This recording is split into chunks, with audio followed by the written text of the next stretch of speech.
Assalamualaikum warahmatullahi wabarakatuh. Alhamdulillahi rabbil alamin. Allahumma sholli wa sallim ala sayyidina Muhammadin wa ala ali sayyidina Muhammad. Wahai umat terbaik yang dimuliakan Allah Subhanahu wa taala, semoga teman-teman semua selalu dalam lindungan Allah Subhanahu wa taala serta dalam keadaan sehat walafiat. Amin ya rabbal alamin. Ketika terjadi perang Khandaq, umat muslim mengalami keterbatasan dalam berbagai hal, termasuk soal makanan. Namun atas kuasa Allah Subhanahu wa taala, ada kisah yang menunjukkan mukjizat yang dimiliki oleh Rasulullah Shallallahu alaihi wasallam lewat makanan yang diberkahi. Banyak kisah yang terjadi di masa Rasulullah yang bisa menjadi pelajaran. Allah Subhanahu wa taala memberikan mukjizat sebagai bentuk kuasa sekaligus kasih sayangnya kepada Rasulullah Shallallahu alaihi wasallam.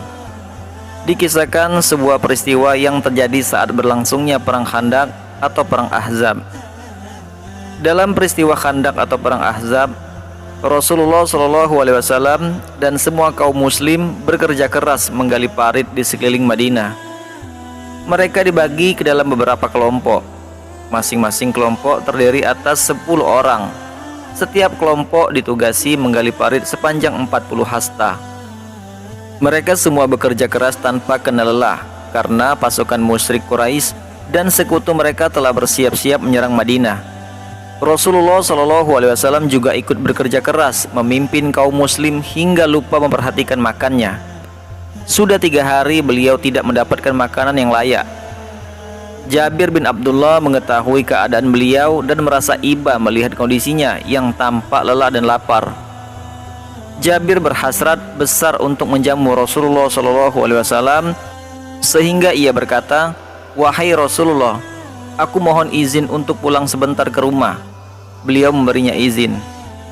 Saat tiba di rumah, Jabir berkata kepada istrinya, "Aku melihat Rasulullah sangat lemah dan lapar, namun beliau tetap bersabar. Apakah kita punya makanan atau sesuatu yang bisa dimasak?"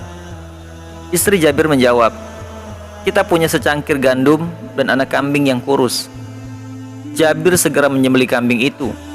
Lalu istrinya memasaknya, kemudian membuat beberapa potong roti gandum. Setelah makanan siap disajikan, Jabir bergegas pergi menemui Rasulullah Shallallahu alaihi wasallam. "Wahai Rasulullah, aku punya sedikit makanan di rumah.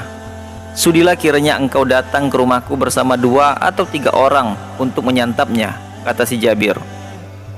"Apa yang telah kau siapkan?" tanya Rasulullah Shallallahu alaihi wasallam. Jabir menuturkan apa adanya. Lalu Rasulullah berkata, "Makanan yang banyak dan baik.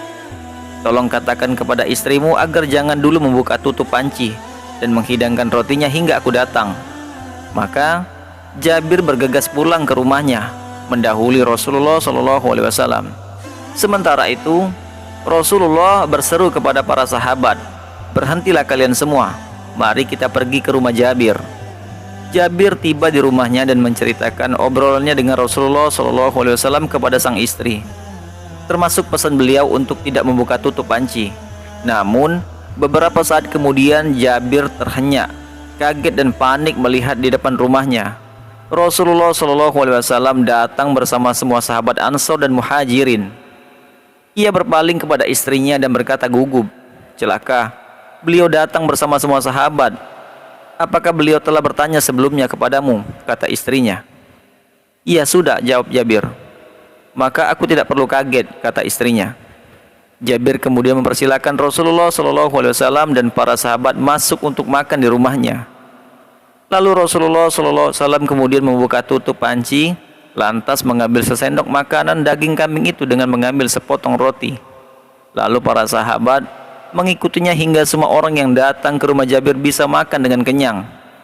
Setelah semua orang makan, Rasulullah Shallallahu alaihi wasallam menyuruh istri Jabir untuk makan.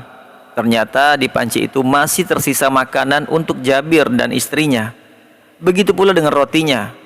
Makanan ini diberkahi oleh Allah Subhanahu wa taala lewat perantara Rasulullah Shallallahu alaihi wasallam. Jika dipikir secara logika, maka jumlah makanan yang sedikit tidak akan cukup disantap oleh orang banyak.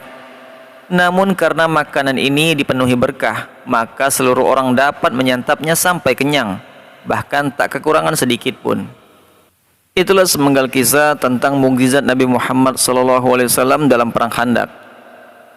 Baiklah teman-teman, jika ada kesalahan atau kekurangan, itu murni karena keterbatasan ilmu yang kami miliki. Karena sesungguhnya pengetahuan dan kesempurnaan hanyalah milik Allah Subhanahu wa taala. Wallahu a'lam bishawab. Akhirul kalam. Wassalamualaikum warahmatullahi wabarakatuh.